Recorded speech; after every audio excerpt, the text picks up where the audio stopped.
Salut les athlètes et parents d'athlètes, bienvenue au podcast L'évolution d'athlète. Aujourd'hui, j'ai une autre émission ou un autre épisode, très spécial. Aujourd'hui, on va recevoir un journaliste, animateur, sportif, mais je t'en dis pas plus, puis on se reparle après ceci.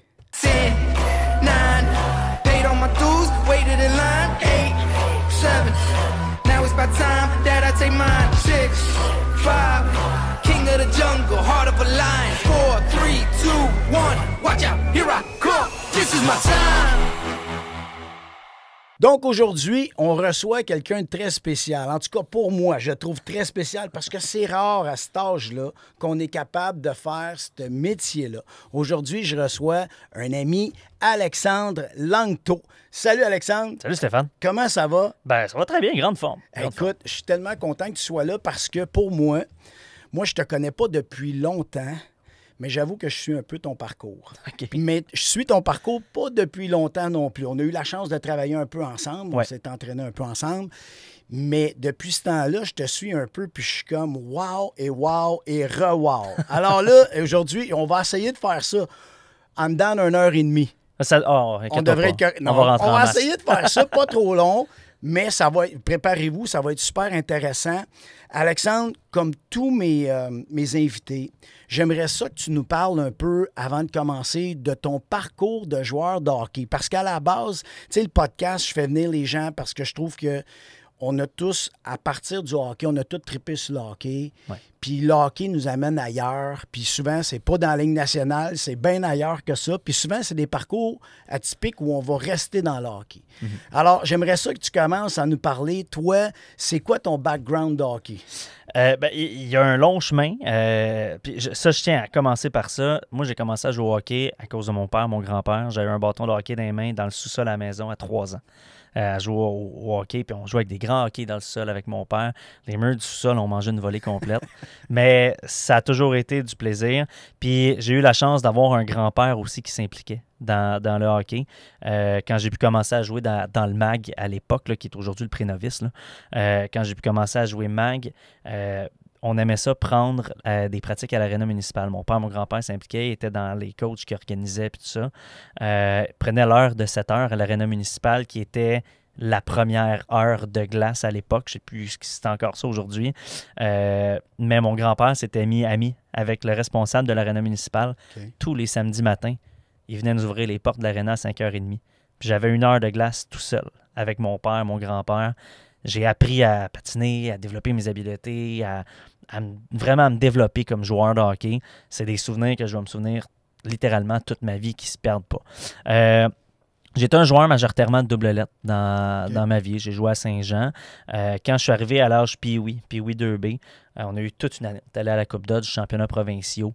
On a remporté la Ligue, les séries. Mais moi, je n'ai pas joué les séries. J'ai eu une blessure. Je suis allé remplacer au Bantam 2C à l'époque, qui était contact. J'ai reçu une deuxième mise en échec dans le match à mon 2e chiffre. J'ai pas fini le match, je me suis brisé l'épine scapulaire. C'est à peu près ça de long dans ton dos. Ça a brisé en 2 morceaux. J'ai été arrêté, j'ai manqué mes séries au complet. Puis à partir de ce moment-là, on a passé des tests. J'avais une certaine faiblesse dans la croissance de mes os. Okay. Ça m'a empêché de jouer contact. Toute ma vie jusqu'à ce que je sois à ma pleine croissance. Fait que j'ai pas pu jouer dans le hockey avec du contact jusqu'à l'âge de midget à peu près. Là. Ma 2e année midget, moi, ils avaient enlevé le contact au midget 2B à ma première année. Puis à ma 2e, j'ai pu commencer à jouer contact où ils l'avaient remis justement au midget 2B. Puis ensuite, j'ai joué au midget 2A. J'ai fini mes années junior A. J'étais un excellent joueur, honnêtement. J'ai été capitaine de mes équipes à la très, très, très grande majorité de mes années. T'es un leader. Oui, puis c'était naturel en moi. Je forçais pas, c'était quelque chose que je pense que c'est un peu quelque chose avec lequel tu nais là, comme étant en leader. J'ai toujours essayé d'être là le plus possible pour mes coéquipiers, d'être agréable à côtoyer, d'être justement un team player littéralement, parce que pour moi, c'est l'équipe en premier, c'est le logo que tu portes en avant. Mais c'est ça, quand j'ai pu finir mes années justement dans le hockey mineur, je me suis fait des amis, j'ai fait mon parcours, j'aurais aimé ça, pouvoir grandir puis jouer dans du hockey de haut niveau. J'aurais été curieux si j'avais pu jouer dans le contact, de savoir jusqu'où je me serais rendu. Puis je dis pas que j'aurais joué dans la Ligue nationale. Puis, mais juste de je voir sais où t'aurais c'est ça. pu aller. Puis je sais que j'avais un talent, je sais que j'étais un bon joueur, mais de là à savoir où je me serais rendu, je ne le saurais jamais. Puis c'est pas plus grave que ça, parce que justement, j'ai réussi à retourner ma carrière vers quelque chose qui me permet justement d'atteindre les plus hauts niveaux aussi. Bien là, c'est ça, parlons-en. Là, après ça, toi, tu es allé au scolaire, tu es allé au cégep. Oui. Puis là, c'est là qu'il y a eu un tournant, là. Un peu. En fait, c'est à partir du secondaire. Quand je suis arrivé en secondaire 5, il y avait une journée carrière qui font toujours les universités viennent présenter des programmes. Puis moi, j'avais été dans 2 présentations. Une première, journalisme UQAM, puis une deuxième, art et technologie des médias qui se donne au cégep de Jonquière. Donc là, c'est soit une technique à Jonquière ou le parcours d'un DEC, d'un diplôme d'études collégiales de 2 ans, puis après ça, on fait un pré-universitaire, puis après ça, l'université. C'est 2 parcours complètement différents, 2 formations différentes, parce que quand tu ressors de Jonquière, par exemple, tu pars de chez vous à 16 ans. De Saint-Jean à Jonquière, c'est loin. Parce que tu es obligé d'habiter là-bas. C'est ça, tu es obligé d'habiter là-bas. C'est une technique de 3 ans. Donc oui, tu as un beau stage à la fin qui te place dans différents médias, mais tu n'es pas journaliste pour autant. Tandis que quand tu prends la décision de te diriger vers le pré-universitaire puis l'université, tu as vraiment un baccalauréat en journalisme, tu es reconnu journaliste sur ton diplôme. Moi, j'ai choisi cette avenue-là parce que je voulais rester dans le sport. J'ai pensé être physiothérapeute, mais quand j'ai vu c'était quoi le programme de sciences nat, ça me tentait plus. J'avais plus le goût. Chimie physique, j'étais pas capable. J'ai vu ma blonde qui est allée là-dedans, puis je suis tellement content du choix que j'ai fait. Je voulais travailler dans le sport, j'y tenais. Donc, la voie du journalisme sportif, ça a été mon choix. Ben, secondaire 5, j'ai commencé à me dire, je vais me diriger là-dedans. Au cégep, j'ai fait mon choix officiel de vraiment aller vers le bac en journalisme à l'UQAM. Ils reçoivent 400 demandes par année d'admission en moyenne. Ils en gardent 60. Puis là, tu as été choisi? J'ai été choisi à ma première tentative. Il y a des tests de français, il y a une entrevue à laquelle on passe, puis tout ça. Après ça, tu finis par rentrer, tu fais tes 3 ans. Et voilà, mais c'est un milieu dans lequel faut que tu te crées tes opportunités. Puis là, tu es allé jusqu'à l'université, ça veut dire? Oui, exact. Non, j'ai fait mon université, j'ai complété mon bac. Puis entre-temps, essayais-tu de travailler en com? Tu faisais-tu quelque chose dans le sport? Ben en fait, c'est ça. C'est comme ça que ça s'est déboulé. Quand j'étais dans le cégep, souvent, il y en a qui commencent quand ils sont au cégep médias étudiants, ils font des matchs de sport de leur équipe. Mon but n'est pas de chialer sur le cégep de Saint-Jean, mais on n'a pas d'équipe de hockey. Donc, je ne sais pas si tu as des gens qui écoutent le podcast. Longtemps, j'en parle. Mais je ne sais pas si tu as des gens qui écoutent le podcast qui sont liés au cégep de Saint-Jean, mais on pourrait se réveiller à Saint-Jean, là. On pourrait se réveiller à Saint-Jean, puis enfin embarquer dans un beau programme de hockey collégial. Écoute, moi, il n'y en avait pas. Fait que j'ai passé par-dessus mes années de collégial. Moi, t'ai invité, on en reparlera de cette affaire-là. Ça me fera plaisir. Ça me fera grand plaisir parce que je connais bien la Ligue collégiale. Je t'explique pourquoi. Quand je suis rentré à l'université, je me suis fait un ami qui s'appelle Tristan Mac. Je le salue. Est-tu à André Laurando. Lui travaille pour André Laurando. Tristan, à la base, avait une émission à la station communautaire de La Salle, à CKVL. C'est une émission de sport les lundis soirs. Il m'a invité une première fois à collaborer sur son émission, jaser du début de saison du Canadien. Puis là, on retourne à ma première année d'université. Je suis tout juste avant de commencer l'université. Mais là, tu as quel âge? Ben là, écoute, je suis sorti du secondaire à 16 ans, 17 ans. Je dois avoir 18, 19 ans. Là. Dans ces environs-là, on est en 2020. Fait que j'ai 19 ans à peu près. Et Tristan, justement, m'invite à faire une chronique sur le Canadien, puis à jaser du début de saison.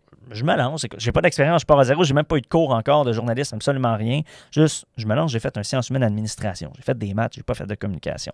Je me lance, j'ai du fun, puis ça devient à être une collaboration régulière. Jusqu'à ce qu'il m'invite à co-animer avec lui. Les lundis soirs, je me déplaçais, j'allais à la salle, puis on faisait ça totalement bénévolement là, pour prendre de l'expérience. Puis j'ai eu beaucoup de plaisir à faire ça. Après les fêtes, il s'est fait offrir son émission chacun des soirs de la semaine. Donc, on faisait ça pendant notre bac. Seule chose, c'est que lui, le lundi, Tristan, qui animait normalement, avait un cours qui finissait à 18h. L'émission était de 17 à 18. Donc, il m'a offert d'animer les lundis l'émission. Donc, après seulement 3 mois d'université, je me suis ramassé à animer une émission hebdo tous les Mais lundis c'était soirs. quoi? C'était sur, C'était sur le sport. Le sport. Le sport global. OK. Fait qu'on parlait de hockey, de baseball, de tennis, OK. de football. On faisait le tour de tout. Puis on avait des chroniqueurs ici et là, des jeunes qui essayaient de commencer de se faire une place aussi. Donc j'ai pris la barre de l'émission les lundis, mais ça a impliqué de commencer à apprendre la console, à savoir faire la mise en onde, la production de l'émission. Ça a été un excellent bagage d'expérience dès le départ. Quand j'ai fini ma première année d'université, Tristan m'a aussi présenté à ce moment-là aux Patriotes du Cégep Saint-Laurent, à l'organisation des Patriotes, qui, eux, m'ont offert un poste d'analyste et de m'occuper de leurs médias sociaux. OK. Donc, j'ai fait l'analyse de leur match pendant 1 an, Juste de hockey? juste de hockey. OK. Hockey masculin Division 1. Puis, l'année suivante, m'ont offert le poste de description. Donc là, j'ai pris la description, on est allé chercher un championnat. Donc, j'ai fait 2 ans de description pendant mon université. Chapitre que j'ai bouclé le vendredi dernier, justement. OK. J'ai décrit mon dernier match. Jusqu'à ce jour, tu étais là? Oui, jusqu'à Toi, ce tu jour, décris j'étais tous là. les matchs, à chaque fois qu'ils jouent. Exact. À chaque fois qu'ils jouent à la maison. À la maison. À la OK. maison. J'ai fait plusieurs voyages sur la route pour les médias sociaux et tout ça aussi avec eux. Mais justement, jusqu'à vendredi dernier pour leur match d'ouverture de cette saison, j'ai décrit leur match. Là, j'ai mis un terme à tout ça parce que le temps manque. Avec la radio, je te raconterai, je finirai le parcours. Là, mais le temps commence à manquer. Je retourne à la fin de ma première année d'université. Donc, on était en pleine COVID, en fait. J'avais ma petite lettre qui me permettait de sortir après le couvre-feu parce que je faisais des émissions qui dépassaient la permission de couvre-feu. On finit ça et on tombe dans l'été, justement, de cette année-là où on m'offre une émission quotidienne, tous les midis, d'actualité générale.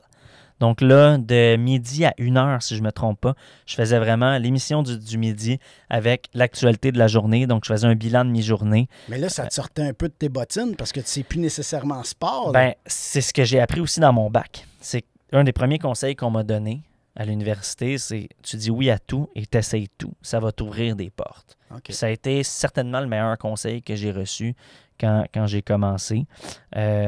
Donc voilà, je fais ma quotidienne tout l'été.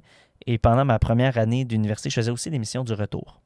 Pendant cet été-là, je co-animais l'émission du retour avec Charlie Rousseau, que je salue aussi, qui a fait de la radio longtemps. Donc là, j'étais vraiment dans l'actualité, dans le magazine, vraiment plus, moins dans le sport. Carrément dans d'autres J'étais choses. dans d'autres choses, mais ça m'a montré le monde de la radio, ça m'a montré la production, comment ça marche de faire un day-to-day dans la radio quotidienne globale. J'ai connu un autre ami, François-Xavier Bénard, qui lui travaillait déjà à l'époque au 91.9 Sport, qui est aujourd'hui BPM Sport. FX faisait son émission de week-end là-bas. J'avais dit, hey, je peux-tu venir visiter les studios, voir de quoi ça a l'air un matin de fin de semaine? Il dit, bien certainement. J'y étais. Je m'étais bien habillé, en espérant de croiser quelqu'un. Je croise celui qui est un de mes patrons aujourd'hui, Charles Pagé-Rainville. Et je m'en vais dans son bureau. Je salue Alexandre, enchanté. Je viens visiter la station, tout ça. Puis il dit, coudonc, toi, t'es bien habillé. Tu te cherches-tu une job? Tu dis ça de même. Ben Tu vois straight. comment ça a un effet pareil. hein? Exact. OK. Ben straight. Puis j'ai dit, si tu m'en offres une, je vais pas refuser. C'était vraiment friendly comme approche. Si tu m'en offres une, je vais pas refuser. Il dit, tu m'enverras ton CV, puis on se reparlera. J'ai envoyé mon CV. J'ai fini mon été complet à CKVL, à la station communautaire. Je te jure, Stéphane, la journée où j'ai terminé ma dernière émission, on était un vendredi soir. Le lundi d'après, je commençais ma 2e année d'université. OK? Je suis dans l'hosto, je pars de la salle, puis je m'en viens vers Saint-Jean. Ça fait 10 minutes que je suis parti de la station. Le téléphone sonne. C'est Charles du 91.9. Il dit, hey Alex, j'aurais un poste pour toi. À ce moment-là, mon ami FX ne retournait pas à l'université. Lui avait fait Jonquière. Fait qu'il avait déjà sa technique. Ils ont offert une job à temps plein dans l'émission du matin. À l'époque, avec Gilbert Delorme et Louis-Philippe Guy. Donc, FX partait de son poste du week-end. Le poste du week-end devenait libre pour faire la mise en onde, production de l'émission du Sport le week-end et la mise en onde et animation des entractes du Rocket de Laval, du CF Montréal. Il m'a offert cette job-là. Wow. Ça faisait 10 minutes que je venais de finir mon mandat d'été dans une station communautaire. Sharp.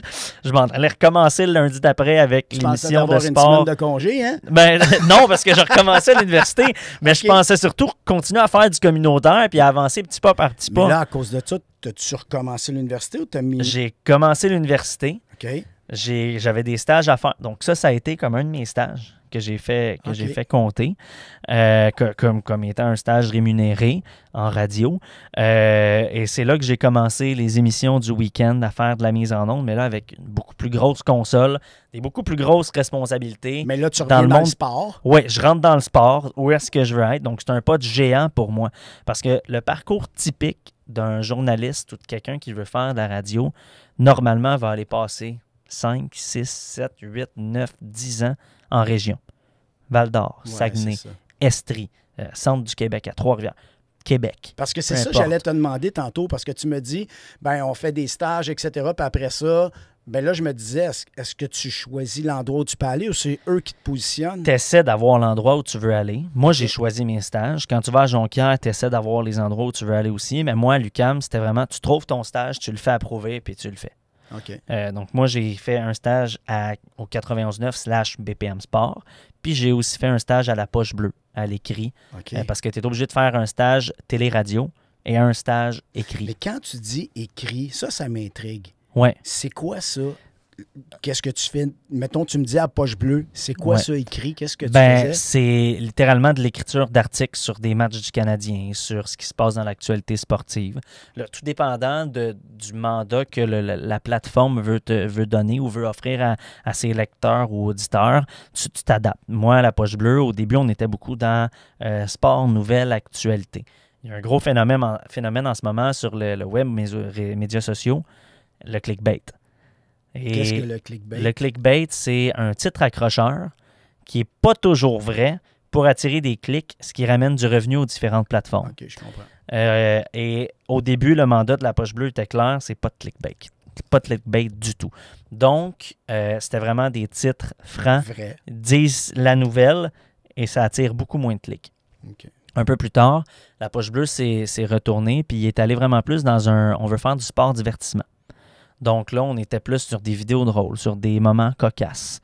Dans le sport. Dans le sport, toujours dans le sport, mais c'était moins de la nouvelle ou du journalisme propre.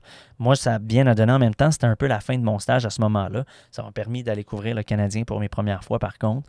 Je ne sais pas si tu te souviens, le fameux but de Cole Caulfield à 1,3 secondes contre les Flyers, avec John Tortorella qui rit en arrière du Ouais. banc. C'est une de mes premières couvertures au Centre Bell, c'est la galerie de presse. Trop nice. Puis la conférence de presse avec Martin Saint-Louis qui se fait poser la question: as-tu vu John Tortorella qui riait derrière la main? Il dit non. Ben, il dit: as-tu vu la réaction de John Tortorella? Il dit non. Le journaliste lui répond: il riait. Martin Saint-Louis il a répondu: il riait? Ben, moi aussi. Puis ça a été un de ses premiers gros moments en conférence de presse. Moi, c'était une de mes premières couvertures. Je l'ai vécu. Puis ça a été un de mes articles les plus cliqués. Je pense que j'ai fait 22 000 ou 23 000 clics sur cet article-là du but de Caulfield puis sur le match. Mais pour la Poche Bleue, c'était des gros clics. Pour certains autres sites, ils génèrent beaucoup plus, mais ils génèrent beaucoup plus.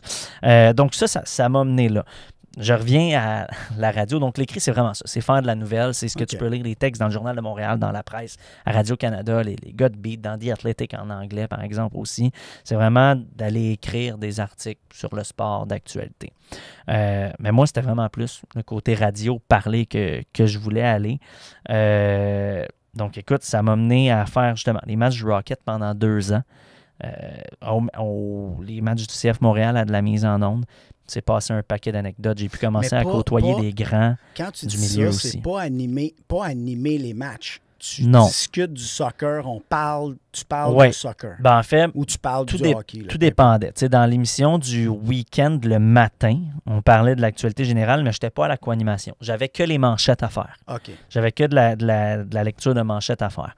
Pour ce qui était du CF Montréal, aux entr'actes, je n'avais qu'à donner les scores des autres matchs qui se passent dans la MLS.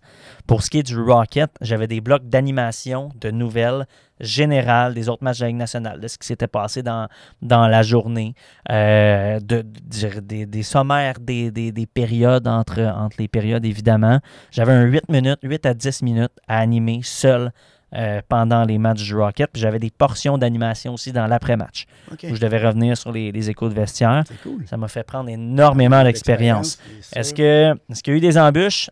Absolument. Il s'est passé un paquet de catastrophes. Sérieusement, je pourrais passer, je pense, 2 heures à te compter des affaires qui sont arrivées. Après. Je veux que tu finisses ton histoire, puis après ça, Ouais. j'ai plein de questions pour toi par rapport à toutes ces affaires-là. Parfait. Là, je suis passé du... Bon, j'ai fait ça, j'ai combiné pendant un certain moment les Patriotes à décrire les matchs au hockey collégial, la poche bleue et le 91-9. J'avais 3 jobs, plus mon université à temps plein, plus une blonde, plus le hockey sur la glace, plus le deck hockey. Parce que tu joues encore au hockey aussi. Ben, je jouais encore au hockey sur la glace à cette Là, t'as époque-là. plus le temps. Là, j'ai plus le temps. Je joue au deck. Je joue au OK. deck hockey. Ça me permet de garder mon hockey quand même.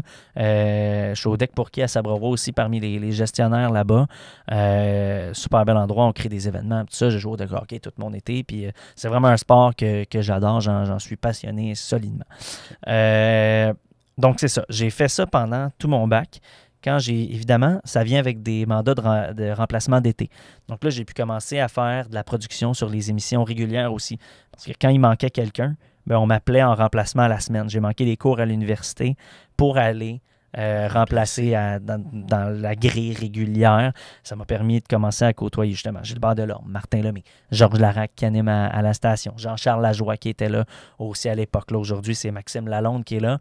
Puis là, j'en suis rendu ailleurs avec Tony Marinaro. Écoute, ça a été un parcours pendant mon université qui a été exceptionnel. J'avais une grosse longueur d'avance sur mes collègues de classe. On est arrivé à 3e année, j'avais un cours de radio. Le prof ne savait pas comment la console marchait. C'est moi qui lui ai montré comment elle marchait. Tu es allé chercher tellement d'expérience. C'était énorme. Le chemin puis l'opportunité que j'ai eue. J'ai vraiment foncé. Je me suis fait confiance, mais j'en ai fait des gaffes, j'en ai fait des niaiseries, puis j'ai appris. Ben, c'est le même qu'on réussit. C'est le même fou. qu'on apprend. Puis moi, ça a été ça. Tu sais, je te l'ai dit tantôt, le premier conseil, c'est tu dis oui à tout, puis tu fonces, puis tu te fais confiance. J'ai dit oui à tout. Est-ce que j'ai dit oui à trop de choses? Absolument. Est-ce que ça m'a fait faire des gaffes? Oui. Mais ces gaffes-là me mènent un peu où est-ce que j'en suis là. Tu sais, ça n'a pas été des échecs monumentaux, mais ça a été des risques là, tu sais, que normalement, j'aurais fait en région. Là, je le faisais dans la seule radio 100% sport à Montréal. Tu sais, c'est le slogan de la station jusqu'à l'an passé, c'est la radio des sports au Québec. Ben, moi, je faisais ces niaiseries-là dans la radio des sports au Québec. Au début, les animateurs, ils me regardaient un peu, disaient, voyons, qu'est-ce que c'est ça? Puis, à l'époque, j'ai travaillé, quand j'ai commencé, c'était Pierre Rinfret qui animait les week-ends. Pierre est décédé aujourd'hui, là, il a eu un cancer. J'ai fait ses dernières émissions. Mais en même temps, Pierre, au départ, il était plus ou moins content de se ramasser avec le genou qui commençait puis qui n'avait pas beaucoup d'expérience. C'est spécial d'en parler aujourd'hui, tu sais. Je travaillais avec Pierre, mais on avait aussi 1 heure 100% hockey avec Yvon Penneau. Wow. Puis de travailler avec 2 légendes de la radio comme ça, qui ont couvert le Canadien pendant des années, je le réalisais pas. C'est par après que j'ai réalisé la chance que j'avais. Yvon est aussi décédé depuis bientôt 2 ans. Puis Yvon a été un des premiers justement à bien m'accueillir dans ce milieu-là, à dire « Hey, fais-toi confiance », puis hey, il n'y en a pas de problème, puis amuse-toi, puis je suis content que tu sois là, je suis content de travailler avec toi. C'est généreux de leur part, hein? Ça a été quelque chose. Ça. Avec Pierre, ça a été très compliqué au début. Ils vont me rassurer, réussir à me ramener. C'est ça, fais-toi-en pas, c'est normal, mais ça a été, un gros bagage d'expérience. Donc après ça, justement, mais ça m'a amené jusqu'à faire des remplacements d'été à temps plein, où là, je produisais par semaine l'émission du matin, l'émission du retour. À BPM. À BPM, qui était à l'époque le 91.9. BPM existe depuis 2 ans. On s'est transformé en réseau à Québec et à Gatineau aussi. Avant, on n'était qu'à Montréal. On s'est rassocié à 2 stations à Québec et à Gatineau. On est diffusé là aussi maintenant. Puis on est devenu BPM pour battements par minute. Okay. C'est vraiment cool. Puis là, tu m'expliquais, vous êtes rendu sur YouTube. C'est huge. Ça veut dire là, t'es World Wide Web. Ben c'est ça. Là, on peut nous écouter à temps plein sur YouTube en direct. On est rendu avec des caméras dans le studio. Les gens peuvent nous voir interagir ensemble pendant les pauses, mais ça nous donne aussi l'opportunité de faire pas mal plus de niaiseries, de créer du contenu en temps réel à temps plein. On est rendu avec une équipe web aussi. Ça a été une très grosse expansion. On est rendu avec la Commission athlétique aussi, qui est une organisation de production de podcasts. Donc, justement, on parle, il y a des podcasts sur la F1, sur le basket, sur le hockey, sur le football. Il y a des podcasts d'absolument tout ce qui est possible d'être imaginé. Donc, c'est ça. Ça a vraiment grossi. Puis, d'un point de vue personnel, ben, quand j'ai fini mon université, j'ai eu mon baccalauréat, j'ai pu, justement, là, après mes remplacements d'été, faire des émissions à temps plein. Puis, c'est là que j'allais. Je faisais production d'émissions du matin. Donc, je me levais à 4 heures le matin. Je finissais à 9 h, l'émission du matin. Je bookais des invités. La production, c'est booking d'invités, s'assurer de la mise en onde, du bon déroulement, des contenus, des sujets. Je finissais à 9 h le matin, j'amenais un matelas gonflable, je dormais dans un petit bureau à la station, je faisais une sieste jusqu'à 11 h. Puis à l'époque, c'est Raphaël Doucet qui animait l'émission du retour pendant l'été. Il venait me réveiller à 11 h en me flattant les cheveux. Viens-t'en, buddy, on va aller produire le retour. Je produisais le retour de 11 h jusqu'à 3 h. On était en onde de 3 à 6. J'arrivais chez nous à 7 h. Je soupais, j'allais me coucher, je me relevais à 4 h le lendemain. J'ai roulé de même pendant 1 mois à peu près, pendant 2 étés. Mais ça a été payant parce que quand j'ai fini mon bac, on m'a offert un contrat à temps plein à la station. Ça a commencé sur la production d'une émission de 9 h à midi avec Maxime Lalonde. Et après ça, je faisais midi à 3 h avec Georges Larac puis Stéphane Gonzalez. Et ça s'est transformé après les fêtes l'année passée. On m'a transféré sur l'émission du matin. Paul Oud était l'animateur de notre émission du matin. Paul est décédé. Donc, on a fait une restructuration de notre grille au complet. Maxime Lalonde, qui a animé à Sherbrooke pendant plusieurs années, est devenu l'animateur du matin. Max a dit, je switch le matin, mais Alex vient avec moi. Fait que moi, ça a changé mon mandat. Je me suis retrouvé sur l'émission du matin avec Gilbert Delorme, Anthony Desaulniers. J'ai co-animé cette émission-là avec les gars l'année passée, de janvier à aller jusqu'au mois de juin. Là, j'ai fait mon été, puis on m'a renouvelé en ce moment pour faire l'émission du matin, encore une fois, de 6h à 10h, où là, je fais juste la lecture des manchettes. Mais de 10h à midi, je suis en co-animation complète avec Tony Marinaro. C'est vraiment fou. Ben, en tout cas, je te félicite parce que tu n'as pas, comme tu dis, tu as un parcours atypique. Oui. Mais moi, je dirais que mon premier mot, ça serait « tu mérites ce qui t'arrive ». Tu as travaillé tellement fort. Non, mais tu as fait des sacrifices, tu as travaillé fort.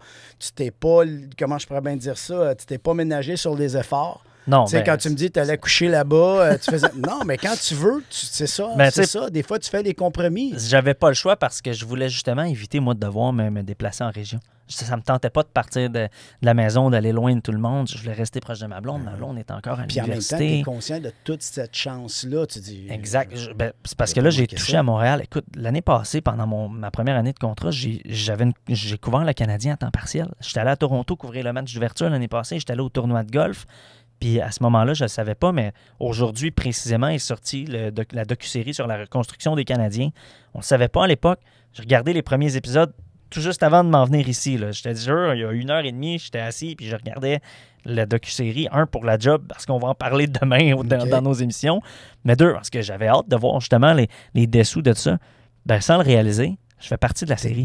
Je suis dedans. On me voit, c'est mes premières couvertures, J'ai aucun souvenir comme tel de ça. J'ai des souvenirs dans ma tête, mais j'ai pas vraiment de photos. J'ai un petit peu de moments en ondes, mais c'est caché loin dans des archives. Mais tu savais pas, ils t'ont pas parlé de ça. Ben, c'est qu'ils filment des moments où est-ce qu'on est dans des scrums en entrevue au tournoi de golf de l'année passée, à la première conférence de presse de Martin Saint-Louis après le premier match l'année passée à Toronto, où moi, j'avais déjà voyagé dans ma vie, mais voyagé pour le travail. Jamais. J'ai pris un vol commercial, un vol, ben en fait... j'ai oublié le mot, pas commercial, un vol...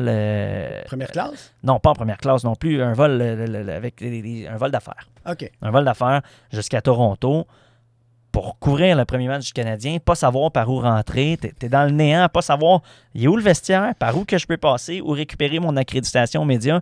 Je me ramasse à Toronto, dans la jungle des médias, de la Ligue nationale de hockey, à couvrir le Canadien à l'extérieur de la maison, sans trop avoir de ressources. J'en étais vraiment à mes premières expériences. Mais au final, j'ai des souvenirs de ça. Ça a été filmé, c'est dans la docu-série des Canadiens. J'en revenais pas tantôt. Je capotais complètement. Mais ça a fait partie justement de ces expériences-là qui se cachent dans la poche arrière. Puis je tiens à remercier ces gars-là quand j'ai commencé l'année passée, justement. Oui, je faisais la production des émissions, mais on m'envoyait beaucoup sur des couvertures terrain. J'avais eu une belle confiance des patrons pour dire, oui, je fais de l'animation radio, mais j'ai une formation de journaliste. Puis j'ai pu m'en servir. Puis je compte aussi m'en servir dans le futur, mais dès mon jeune âge, j'avais 22 ans quand j'ai commencé ça, en fait, là, puis de pouvoir aller couvrir le camp des recrues du Canadien, le camp d'entraînement du Canadien, d'aller dans leur retraite à Tremblant, quand ils sont allés s'entraîner au début de l'année passée. Ils font ça depuis 2-3 saisons, si je ne me trompe pas. Ben, de pouvoir aller à Tremblant, de dormir une nuit là-bas, mais de passer du temps avec des journalistes d'expérience comme Luc Gélina, Jonathan Bernier du Journal de Montréal, d'aller prendre une bière avec les gars après les entraînements à Tremblant, Puis pendant qu'on était en train de prendre, ça c'est un drôle d'anecdote, on était en train de prendre notre bière au bar là-bas, on est assis tous les gars, puis on jase, puis moi je leur pose des questions, c'est quoi les villes que vous aimez, c'est où les places que c'est dégueulasse, que vous aimez pas aller, puis toutes sortes plein d'histoires qui se passent, plein d'affaires, puis des affaires du passé, des histoires qui sont pas sorties, qui sortiront jamais. Puis tu me diras pas ici. Là. Que je te dirai pas là, mais que c'est absolument incroyable. Puis que finalement, pendant qu'on jase de ça, t'as Martin Saint-Louis avec Alexandre Burroughs, ses autres assistants, qui rentrent au même endroit où nous autres on est. Il fait « Ah ben, je peux jamais avoir la pète, vous autres, vous êtes tout le temps partout où est-ce que je suis. » Puis nous autres, on passe notre soirée, ils sont assis plus loin, on les achale pas évidemment, parce que eux aussi, c'est leur moment où est-ce qu'ils jasent, sont en préparation de saison. Puis quand ils s'en vont, ils sont repartis avant nous autres.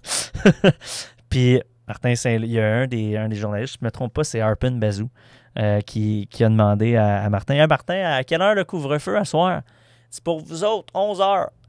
Mais, puis il est reparti. Moi, comme je te dis, j'étais dans mes premières couvertures.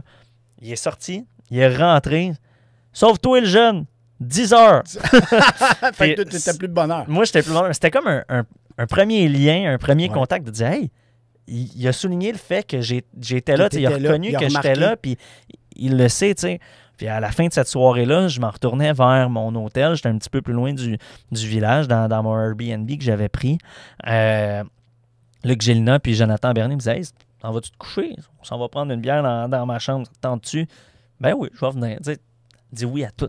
C'est vrai que ça a fait du bien de faire partie de ça. Ça a été été de la gang. bénéfique, puis c'est tellement des belles expériences. J'ai mon accréditation média à mes premières années comme journaliste sportif à 23 ans, de pouvoir aller sur la galerie de presse, d'avoir eu la chance de voyager, de pouvoir aller aux entraînements, d'avoir ce contact-là, des entrevues avec les joueurs dans le vestiaire. Tu penses pas atteindre ça.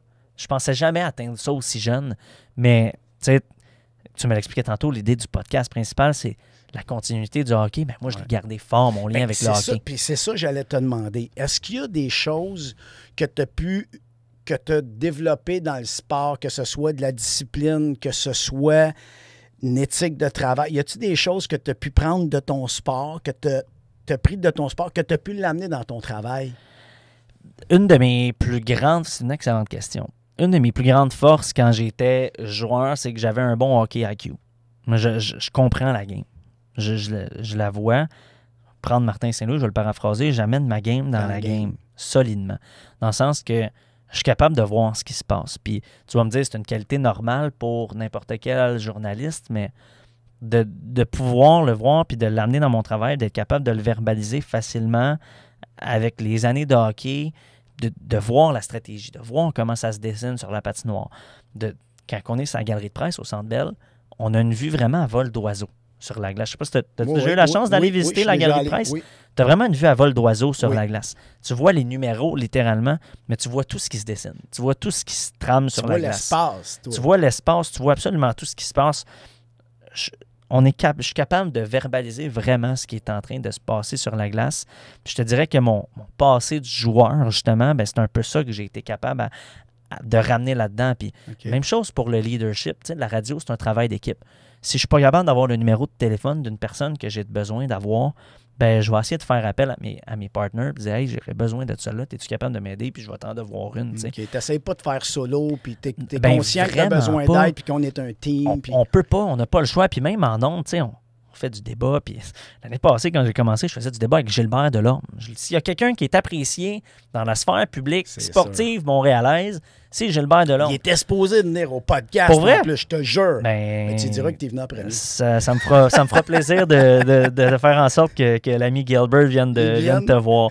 Mais, tu sais, tu essaieras de gagner un débat puis un argument devant l'opinion publique contre Gilbert. C'est un défi, mais au final, on a l'air de se pogner, mais on s'aime puis on s'adore puis on est crampé après puis on se donne un point puis hey, good job, on a donné un bon show. Tu sais, ça revient à ça aussi, c'est une camaraderie, l'esprit de chambre de hockey, l'esprit d'équipe, tout le monde s'entraide. C'est la même chose avec la station. Je te donne un exemple. Quand j'ai commencé, je faisais de la production beaucoup. C'est du booking d'invités, c'est d'appeler puis d'essayer de trouver hey, aujourd'hui, le sujet, c'est ça. Qui peut être intéressant pour m'en parler, puis y est-tu disponible? Si lui, ça ne marche pas, j'ai-tu un plan B? Si cette personne-là ne marche pas encore, j'ai-tu un plan C? Puis j'ai-tu un plan D? Parce que quand tu commences dans la production, tu n'as pas tous les numéros de téléphone, tu n'as pas tous les contacts, tu ne sais pas par quel chemin passer. Mais par exemple, si j'appelle un invité qui me dit « Ah non, Moi, toute ton émission est entre 6 et 9, mais moi, je suis juste disponible à 2h30 dans l'après-midi. Mais moi, je vais prendre mon téléphone. Je vais dire, OK, je te book à 2h30. Je vais prendre mon téléphone. Je vais appeler le producteur de l'émission de 2h30. Je vais dire, hey, je te fais un petit cadeau.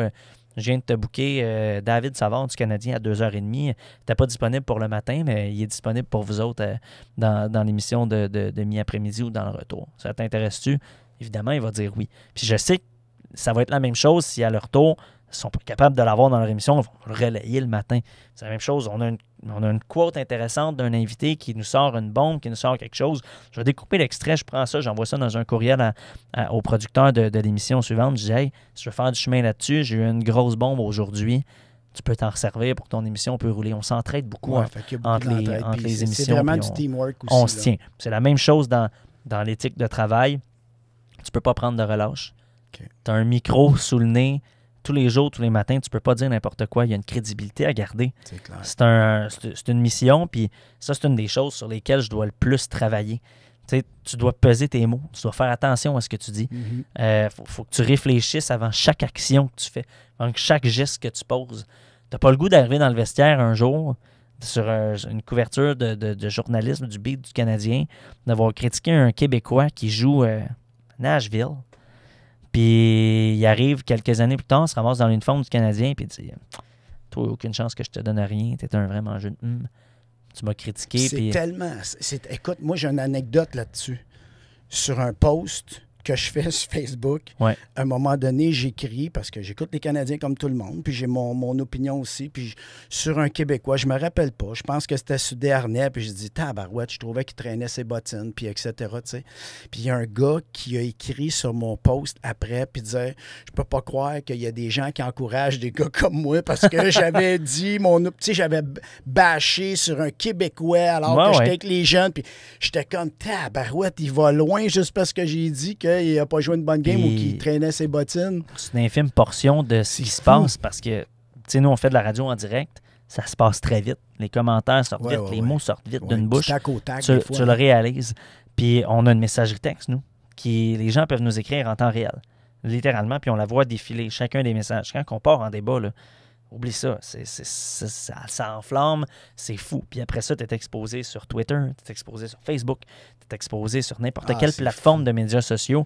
Ça peut se revirer vite contre toi. Puis des fois, ça se prend ça ressort hors contexte, puis c'est tout à l'envers. Et puis le temps que ça prend de te bâtir une crédibilité, puis en un claquement de doigts, ça se défait. Stéphane, tu n'as même pas idée d'à quel point ça peut aller vite.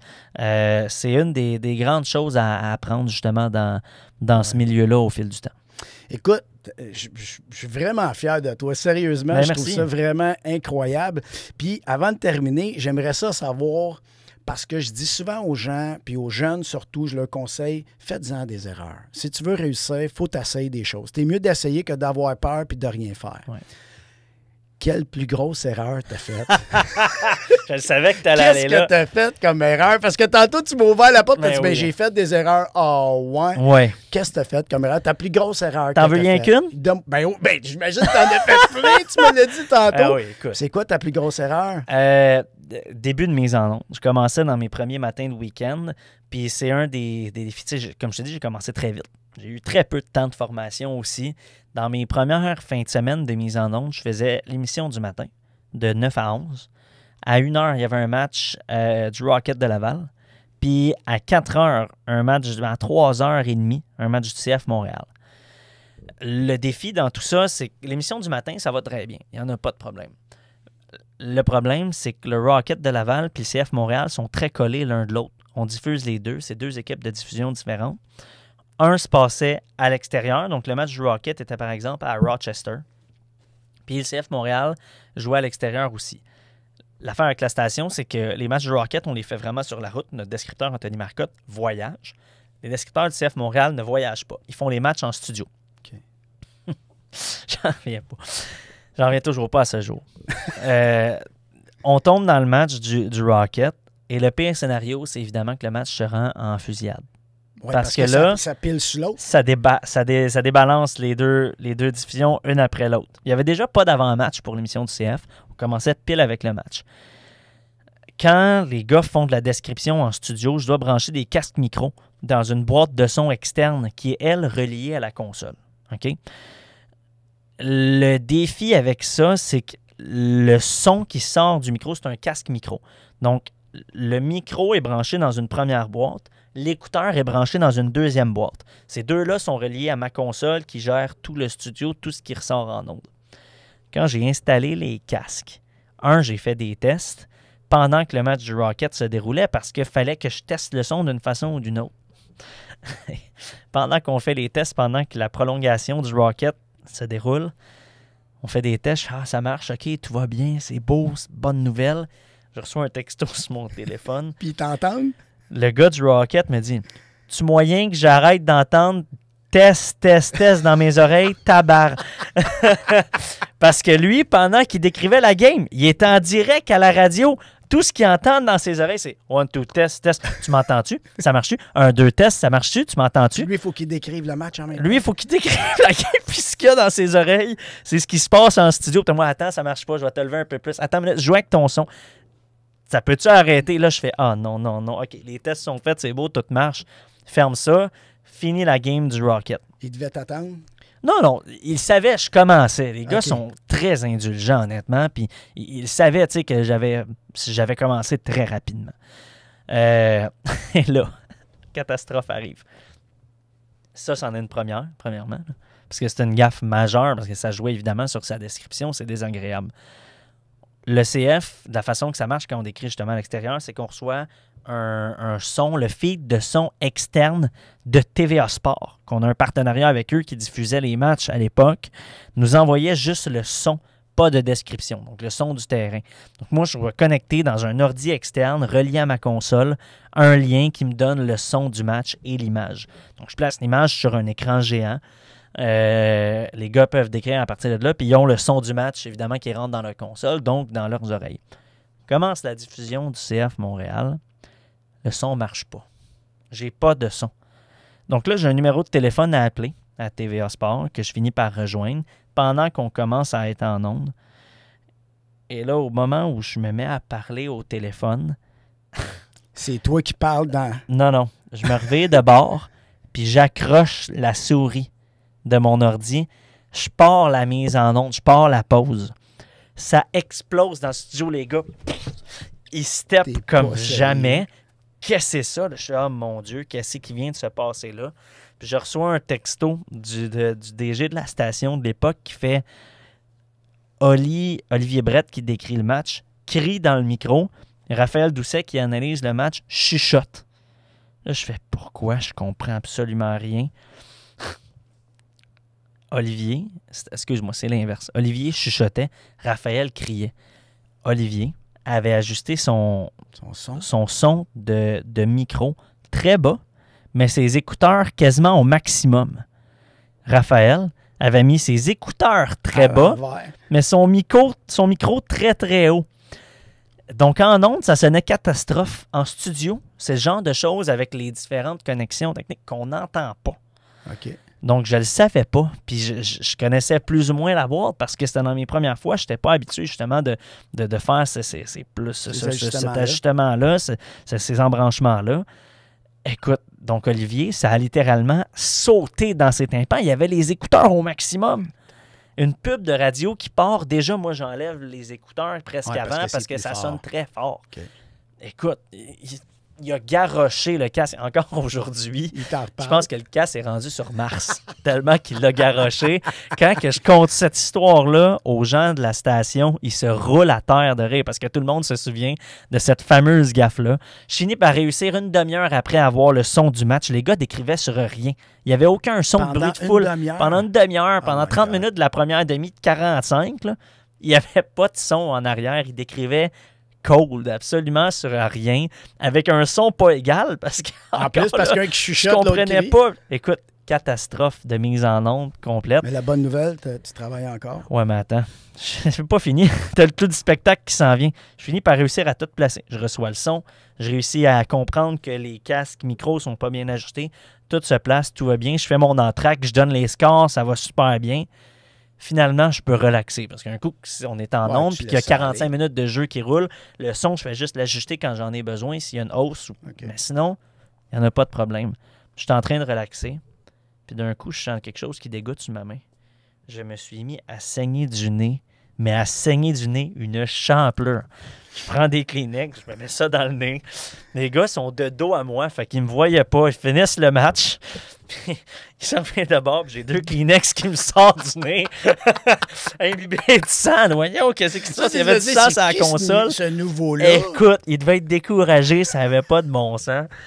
Et cette histoire-là, je te jure, Benoît Roger, qui travaille à station à BPM encore, qui lui fait la mise en onde du midi puis du retour en ce moment, je te jure, là, tu racontes ça, il roule à terre puis il pleure.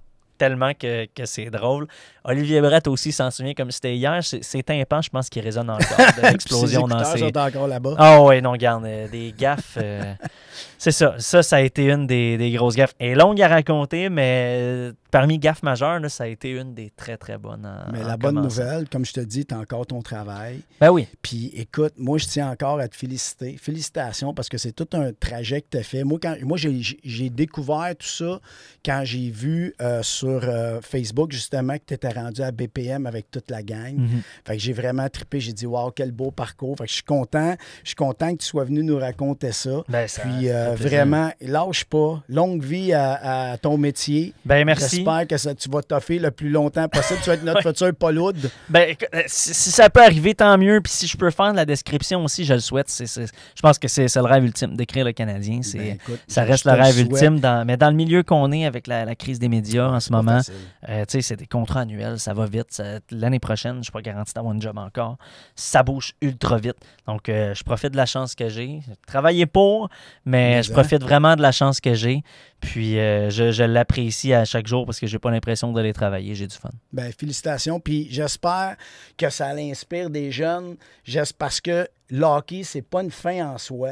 On peut continuer par notre amour du hockey à continuer à faire un travail qui est vraiment parallèle à ça, qui peut être que ce soit justement animateur, journaliste, on l'a vu, agent, coach, etc. Mais il y en a plein de choses que vous pouvez faire. Alors, si vous avez aimé l'épisode, ben gêne-toi pas pour t'abonner. Surtout, comme je répète tout le temps, sois pas juste un lecteur ou quelqu'un qui passe, abonne-toi au podcast. Surtout, écris-moi, commente, dis-moi qu'est-ce que tu aimerais voir, si tu as des idées, un ami qui était un bon joueur de hockey, qui fait un autre métier qui a rapport avec le hockey, ça me ferait plaisir de le recevoir comme invité. Puis si vous avez, je sais pas, des suggestions de d'autres sujets que vous aimeriez qu'on parle, gênez-vous pas pour en parler. Et puis, le prochain épisode, d'après moi, on est bon pour en faire. J'essaie tout le temps d'en faire un par semaine, mais accrochez-vous pas à ça, parce que je veux pas être trop stressé, puis c'est pas facile des fois de trouver des invités. Déjà, nous autres, on a été bien chanceux. J'y ai écrit, ça te tente-tu? Oui, demain, tu peux-tu? Ça s'est fait super vite. Puis il y a d'autres fois, ça marche pas. Comme avec Gilbert, on a essayé, je pense, par 3 fois. Ça n'a pas marché. Il est en demande, Gilbert, je te le dis tout de suite. C'est clair. Il y a des madames la semaine passée qui ont payé 3000$ pour passer une soirée avec. C'est-tu fou? Fait que, moi, j'ai pas 3000. Non, mais c'est pas lui qui l'avait demandé. C'était pour une fondation. C'est circonstanciel. Bon, mais Gilbert et ses dames, c'est le rêve de plusieurs dames, d'ailleurs. Je te souhaite de le recevoir. C'est sûr, puis il est tellement fin. Fait que bref, si ça vous tente, bien abonnez-vous, like, partage, faites tout ce qu'il faut. Puis sur ce, bien on se revoit au prochain épisode. Salut! 10, 9, paid all my dues, waited in line, 8, 7, now it's about time that I take mine, 6, 5, king of the jungle, heart of a lion, 4, 3, 2, 1, watch out, here I come, this is my time.